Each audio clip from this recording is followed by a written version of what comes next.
بصرہ شہر میں ایک عابد و زاہد شخص اسماعیل رہا کرتے تھے۔ ان کی مالی حالت انتہائی شکستہ تھی، مگر اپنی فطری قناعت کے سبب کبھی کسی کے آگے دست سوال دراز نہیں کیا تھا۔ شیخ اسماعیل کی 3 بیٹیاں تھیں۔ جس رات چوتھی بیٹی حضرت رابعہ پیدا ہوئی، شیخ اسماعیل کی بے سر و سامانی کا یہ عالم تھا کہ چراغ جلانے کے لیے گھر میں تیل تک موجود نہ تھا۔ حضرت رابعہ کی والدہ نے شوہر سے کہا کہ وہ کسی پڑوسی سے کچھ پیسے لے لیں۔ شیخ اسماعیل نے اپنی ذات کے لیے کبھی کسی کے آگے ہاتھ نہیں پھیلایا تھا، مگر جب شریک حیات نے بار بار کہا تو آپ رات کی تاریکی میں گھر سے نکل کھڑے ہوئے اور پڑوسی کے دروازے پر پہنچ کر دستک دی۔ پڑوسی گہری نیند میں سو رہا تھا، اس نے دستک کی آواز نہیں سنی۔ شیخ اسماعیل کچھ دیر دروازہ کھلنے کے انتظار میں کھڑے رہے، مگر جب پڑوسی کے قدموں کی چاپ تک سنائی نہ دی تو آپ خاموشی سے واپس لوٹ آئے۔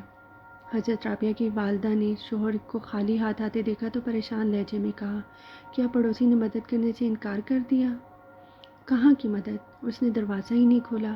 شیخ اسماعیل نے افسردہ لہجے میں جواب دیا۔ بڑی حیرت کی بات ہے، رابعہ بصری کی والدہ نے اس طرح کہا جیسے انہیں شوہر کی بات پر یقین نہ آیا ہو۔ آپ کو حیرت کیوں ہے؟ شیخ اسماعیل نے پوچھا۔ جو لوگ ایک دروازے کو چھوڑ کر دوسرے دروازے پر دستک دیتے ہیں ان کا یہی حال ہوتا ہے، یہ کہہ کر آپ اپنے کمرے میں چلے گئے۔ شیخ اسماعیل بہت دیر تک بستر پر لیٹے کروٹیں بدلتے رہے۔ آپ کو پڑوسی کے اس رویے پر بہت دکھ ہوا۔ اس کے ساتھ ہی اس بات کا بھی انتہائی قلق تھا کہ آپ نے اس کے دروازے پر دستک کیوں دی۔ یہ ذہنی کشمکش بہت دیر تک چلتی رہی اور پھر اسی عالم میں آپ کو نیند آ گئی۔ شیخ اسماعیل نے نبی کریم صلی اللہ علیہ وآلہ وسلم کو خواب میں دیکھا۔ رسالت مآب صلی اللہ علیہ وآلہ وسلم فرما رہے تھے، اسماعیل اپنی بے سر و سامانی کا غم نہ کر، تیری یہ بچی اپنے وقت کی بہت بڑی عارفہ ہوگی اور اس کی دعاؤں سے میری امت کے بہت سارے افراد بخشے جائیں گے۔ تجھے لازم ہے کہ حاکم بصرہ عیسیٰ زروان کے پاس جا اور اس سے کہہ دے کہ وہ مجھ پر ہر رات 100 بار اور شب جمعہ میں 400 مرتبہ درود بھیجتا ہے، مگر گزشتہ جمعے کی رات اس نے میری بارگاہ میں درود کا تحفہ نہیں بھیجا، اس لیے اسے چاہیے کہ کفارے کے طور پر میرے قاصد کو 400 دینار ادا کر دے۔ حضرت شیخ اسماعیل کی آنکھ کھلی تو نبی کریم صلی اللہ علیہ وآلہ وسلم کے دیدار کی لذت سے سرشار تھے۔ پھر صبح ہوتے ہی آپ نے اپنا پورا خواب ایک کاغذ پر تحریر کیا اور حاکم بصرہ کے دربان کو دے دیا۔ عیسیٰ زروان اس وقت اپنے دربان میں بیٹھا ہوا تھا۔ جب شیخ اسماعیل کا خط دیکھا تو بے قرار ہو کر اپنی نشست پر کھڑا ہو گیا اور دربان سے مخاطب ہوا، وہ معزز محترم شخص کہاں ہے؟ حاکم بصرہ کے جواب کے انتظار میں محل کے دروازے پر کھڑا ہے، دربان نے عرض کیا۔ عیسیٰ زروان تیز قدموں کے ساتھ محل کے دروازے پر پہنچا اور شیخ اسماعیل کے ہاتھوں کا بوسہ دیا۔ آپ کے طفیل مجھے سرکار دو عالم صلی اللہ علیہ وآلہ وسلم نے یاد فرمایا اور میری غلطی کی معافی کا سبب پیدا ہوا، اللہ آپ کو جزائے خیر دے۔ یہ کہہ کر حاکم بصرہ نے خلوص اور عقیدت کے ساتھ شیخ اسماعیل کو 400 دینار دیے اور اسی خوشی میں اس نے 10,000 دینار دوسرے فقراء میں تقسیم کیے۔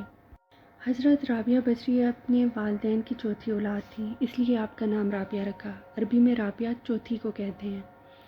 ابھی 4-5 سال کی تھیں کہ والدین کا سایہ سر سے اٹھ گیا۔ کسی معتبر تاریخ سے پتہ نہیں چلتا کہ ماں باپ کے انتقال کے بعد چاروں بہنوں کی گزر کس طرح ہوئی۔ بس قیاس کیا جا سکتا ہے کہ کسی عزیز یا رشتہ دار نے مالی معاونت کی ہوگی۔ پھر جب حضرت رابعہ بصری کی عمر 8-9 سال کی تھی تو وہ المناک واقعہ پیش آیا کہ پورا بصرہ خوفناک قحط کی لپیٹ میں آ گیا۔ بھوک سے بچنے کے لیے چاروں بہنیں اپنے آبائی شہر چھوڑنے پر مجبور ہو گئیں۔ اسی سفر کے دوران ایک ظالم شخص نے رابعہ بصری کو پکڑ کر بصرہ کے مالدار عتیق تاجر کے ہاتھوں فروخت کر دیا۔ پھر آپ 4-5 سال تک ایک کنیز کی حیثیت سے تاجر عتیق کی خدمت انجام دیتی رہیں۔ باقی تینوں بہنوں کا کوئی پتہ نہیں چلا کہ وہ کہاں گئیں۔ عام طور پر کہا جاتا ہے کہ وہ معصوم بچیاں کسی حادثے کا شکار ہو کر مر گئیں۔ پھر تاجر عتیق نے حضرت رابعہ کو آزاد کر دیا تو آپ علوم ظاہری حاصل کرنے کے لیے بصرہ سے کوفہ تشریف لے گئیں، جو اپنے وقت کا بہت بڑا علمی مرکز تھا اور جہاں نادر روزگار علماء ہر وقت موجود رہتے تھے۔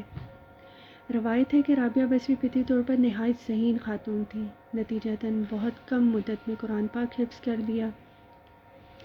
اکثر روایات سے پتہ چلتا ہے کہ رابعہ بصری نے فقہ اور حدیث کی تعلیم بھی حاصل کی اور بھی دونوں علوم میں اس قدر مہارت حاصل کر لی کہ جب آپ بات فرماتی تو بڑے بڑے محدث فقہ حیران رہ جاتے۔ کسی معتبر تاریخ سے یہ پتہ نہیں چلتا کہ حدیث و فقہ نے آپ کے استاد کون تھے، پھر بھی یہ امر طے شدہ ہے کہ رابعہ بصری کی بارگاہ معرفت میں بڑے بڑے علماء نیاز مندی کے ساتھ حاضر ہوا کرتے تھے۔ ان بزرگوں میں سر فہرست حضرت امام سفیان ثوری اور حضرت امام اعظم ابو حنیفہ کے معاصر تھے، اور جنہیں امیر المومنین فی الحدیث کے لقب سے یاد کیا جاتا ہے۔ مشہور بزرگ حضرت مالک بن دینار کے بارے میں بھی کہا جاتا ہے کہ وہ رابعہ بصری سے نہایت عقیدت رکھتے تھے۔ یہاں اس بات کی وضاحت ضروری ہے کہ اکثر تذکرہ نگاروں نے حضرت حسن بصری اور رابعہ بصری میں علمی اور روحانی اعتبار سے ایک تعلق قائم کرنے کی کوشش کی ہے جسے تاریخ کی روشنی میں ثابت نہیں کیا جا سکتا۔ مثال کے طور پر حضرت رابعہ بصری کے تمام سیرت نگاروں نے واقعہ بڑے پرزور انداز کے ساتھ تحریر کیا ہے کہ ایک بار حضرت امام حسن بصری کی مجلس سے درس آراستہ تھی۔ حضرت امام بار بار دروازے کی طرف دیکھ رہے تھے جیسے آپ کو کسی کا انتظار ہو۔ ایک بے تکلف دوست نے عرض کیا، امام کیا کسی کا انتظار ہے؟ حضرت امام حسن بصری نے بے ساختہ فرمایا، ہاں میں رابعہ کا انتظار کر رہا ہوں۔ اسی دوست نے دوبارہ عرض کیا، امام آخر اس کی کیا وجہ ہے کہ جب تک آپ کی مجلس میں رابعہ جیسی ضعیف عورت نہیں آتی اس وقت تک آپ واز نہیں کرتے؟ جواباً حضرت امام حسن بصری نے پرجوش لہجے میں فرمایا، ہاتھیوں کی غذا چونٹیوں کو کس طرح مل سکتی ہے؟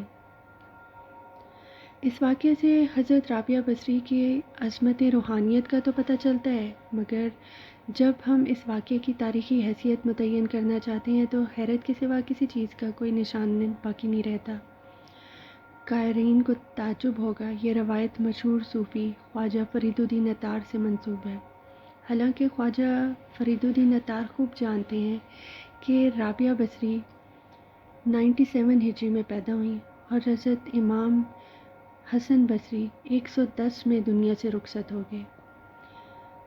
امام کے وصال کے وقت رابعہ بصری کی عمر تقریباً 13 سال تھی، اور یہ وہ زمانہ تھا جب آپ عتیق نامی تاجر کی کنیز کی حیثیت اپنی زندگی گزار رہی تھیں۔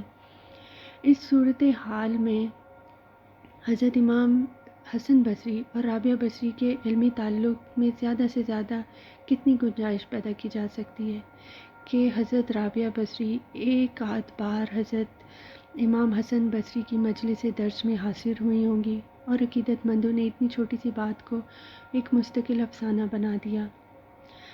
ورنہ حقیقت یہ ہے کہ حضرت رابعہ بصری دور غلامی سے نجات پا کر تحصیل علم کی طرف متوجہ ہوئیں تو حضرت امام حسن بصری اس عالم فانی سے بہت دور جا چکے تھے۔